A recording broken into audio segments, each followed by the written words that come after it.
You know, the Grammys red carpet is always this huge spectacle of high fashion. But what if we look past all the designer labels? That's what we're doing. We're doing an emotional vibe check to find out what it really feels like on music's biggest night. Right. We all see the glamour, we see the flashes of the cameras, but what's the actual feeling in that room? Just imagine for a second you're surrounded by your heroes, maybe even your rivals, and it's all happening at once. This is the moment a lifelong dream comes crashing into reality. So let's hear what that's really like, straight from the artists themselves. For a lot of them, the first emotion that hits is just pure shock. You know, Best New Artist nominee Alex Warren, he put it perfectly.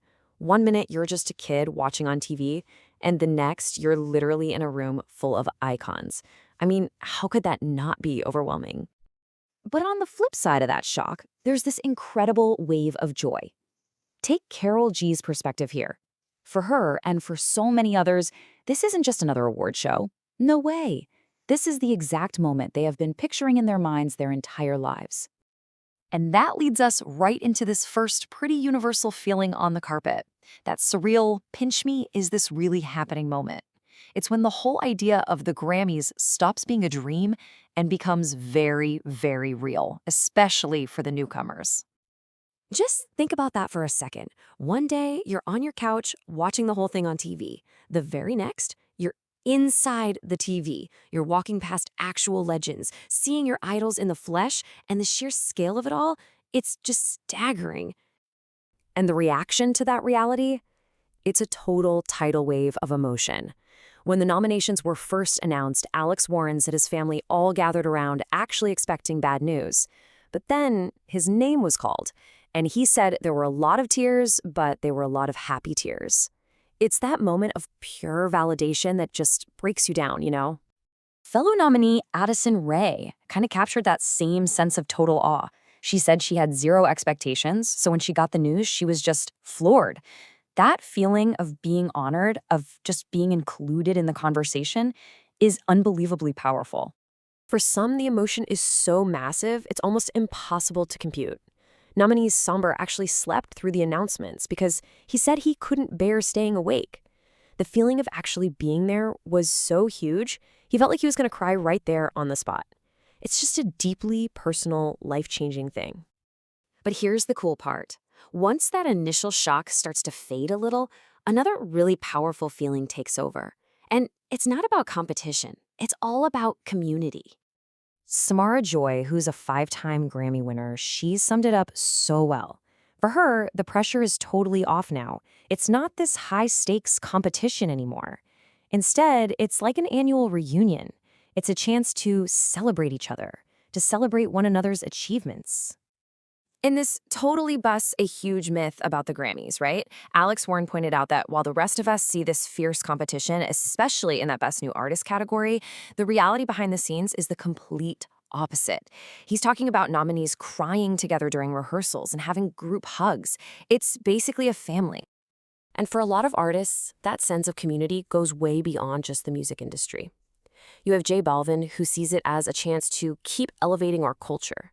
Shabuzi, a child of immigrants, is there to represent immigrants and the American people. And the group Huntertones, they use the platform to inspire others to dream bigger than you think you need to dream. So this feeling of a shared journey, of lifting each other up, it really deepens over time. And that's exactly why getting the perspective from the legends of the industry, the ones who've walked this carpet for decades, is so insightful. It's a totally different view. Okay, this quote from the absolute icon Carole King, it's a total game changer. She says that for all the nominees who don't end up taking home a trophy, they've already won. The real victory isn't the little gold statue. It's the joy of creating the art in the first place. That is such a powerful reminder of what success is really about. And here, you can really see the two ends of the emotional spectrum.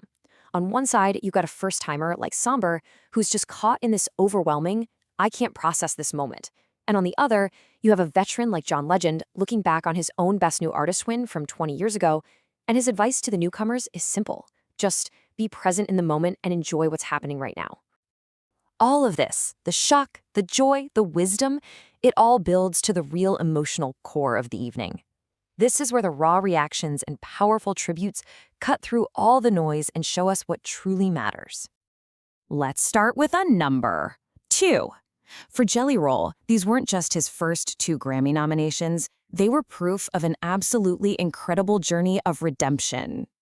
His reaction was just pure, raw gratitude. He explained that his first nomination was for a song called Amen, and the second was for a gospel track. To him, it was a divine sign, proof of how far he's come from being, in his own words, a horrible human. It's just a profound story of change and faith. The night was also filled with these really deep, personal tributes. In honoring Ozzy Osbourne, producer Andrew Watt, who saw Ozzy as a father figure, he wanted people to remember not just the rock icon, but the man who had the greatest smile and the biggest heart.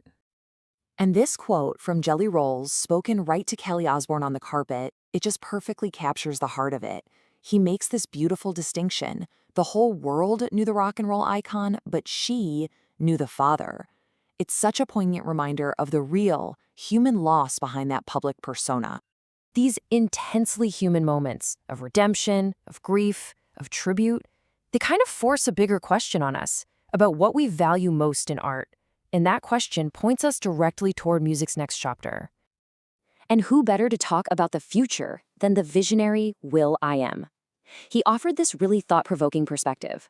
He sees this moment right now as a snapshot of the human era of creativity, something we should cherish before technology, specifically AI, completely redefines what it even means to be an artist. And that really leaves us with this final massive question. In a future that's going to be full of AI-generated music, what part of the creative spirit are we going to value the most? The shock, the community, the tears, the tributes? What is it that makes art truly human?